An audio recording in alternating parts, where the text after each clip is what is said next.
సనాతన ధర్మం అనేటువంటి విషయంలోకి వచ్చినప్పుడు సూటిగా స్పష్టంగా నిర్మోహమాటంగా మాట్లాడే అంశం ఏమిటంటే, మనకి నచ్చినటువంటి ఒక సినిమా హీరోలవి రాజకీయ నాయకులకు సంబంధించినటువంటి ఫ్లెక్సీలని మనం అన్ని చోట్ల పెడుతూ ఉంటాం.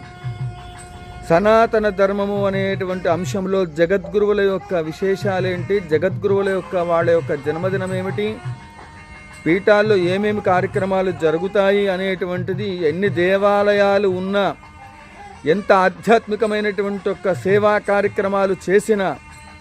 జగద్గురువులకు సంబంధించినటువంటి ఒక జన్మదిన వేడుకలను చేయలేనటువంటి ఒక వ్యవస్థలే కాదు, జగద్గురువులను స్మరించినటువంటి ఈ రోజున ఏ దేవాలయం అయితే ఉంటుందో అది దేవాలయం కిందకు పరిగణనలోకి తీసుకోవడానికి అవకాశమే లేదు. ఏ శంకర భగవత్పాదుల వారు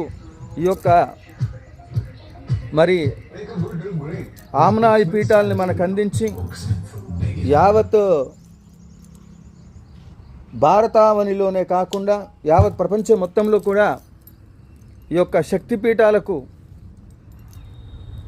సంబంధించి శ్రీచక్ర స్థాపన, అనేక ఆధ్యాత్మికమైన వ్యవస్థలను అందించినటువంటి ఒక శ్రీ శ్రీ శ్రీ శ్రీ శ్రీ శ్రీ జగద్గురు ఆదిశంకరాచార్య గురుమండలాల్లో జరిగే పూజా కార్యక్రమాలు కానీ, ఇలాంటి మహాప్రవచనాలను కానీ మరి సేవ చేసుకోలేనటువంటి వాళ్ళు నిజంగా అమాయకులని చెప్పవచ్చు. ఇకనైనా మేలుకోండి.